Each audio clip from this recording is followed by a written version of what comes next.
pounds she gains after having our kids, I don't care what happens to her. She is my gift. She is my well. Now, it's my responsibility not to spill the water of my well in the streets.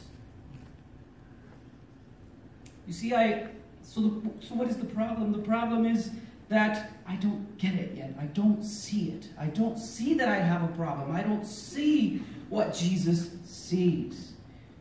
And on top of that, we live in a culture that promotes and enables drinking water from other wells and promotes you spilling water in the streets. It's become culturally acceptable, and you celebrate watching porn. It's almost expected for teens to have a porn stash somewhere. And it's okay. Men in every culture struggle with sexual sin in different ways. In Latino culture, in African American culture, and everywhere. We each have our own ways, but the problem is the same. It's a heart problem. In case you didn't know, I'm Latino. Yeah, I'm brown. In Latino culture, we use sex for everything. You go to if you've been to Latin America on mission trips, there's pictures of women in bathing suits to promote a soda pop. There's sex. When you want to open a new business, you invite women to dance around your business to get men to come and see the women and see the business. It's in our TV, our soap operas, our music, our sports. I mean, with our beer, everywhere there's sex and there's half-dressed women, and it's okay. It's okay. We're Latinos. We can handle it. We even have a reputation for being Latin lovers. I don't know what that's about, really.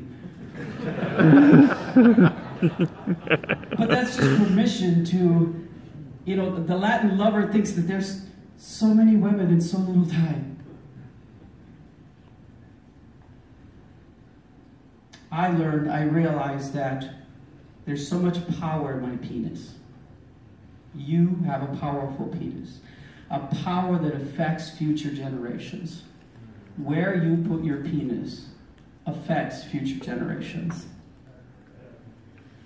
And God intended it for you to put your mind and your penis in one person. Speaking in the context of sex, healthy sex.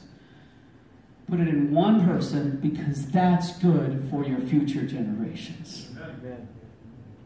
When I put my penis, when I sleep around, I am so focused on myself that I don't realize how I'm hurting my grandchildren and my great-grandchildren.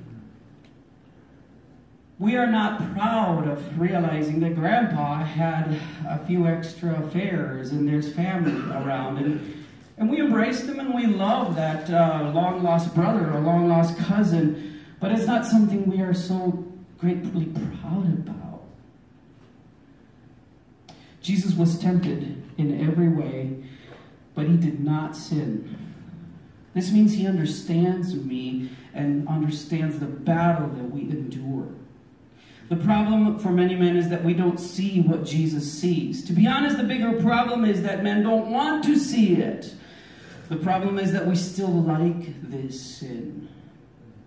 I like how it makes me feel. I like to flirt. I like the hunt. That's the problem. I like it so much that I don't want to see God's way. It's okay. I'm not doing too much to that. How could Jesus walk the earth and be tempted with sexual sin but not fall into it? How could he do that? The answer is simple, because he saw something much bigger than an orgasm could ever give you. Something larger than any affair could ever give you. And that, whatever it is that he saw and that he sees, that is, gentlemen, our higher calling. We are called to live up, to rise up to that higher calling. And it's a higher calling to me, but it's normal life to Jesus. Right. Because I'm just so down here. It seems so high, but Jesus is saying, no, this is what you were designed to be. This is where you were meant to live. Right. There is life in the presence of God. There is pleasure in His presence. Let us stop taking shortcuts and start seeking God in prayer and the world and the Word. Embrace the higher calling, guys. Thanks.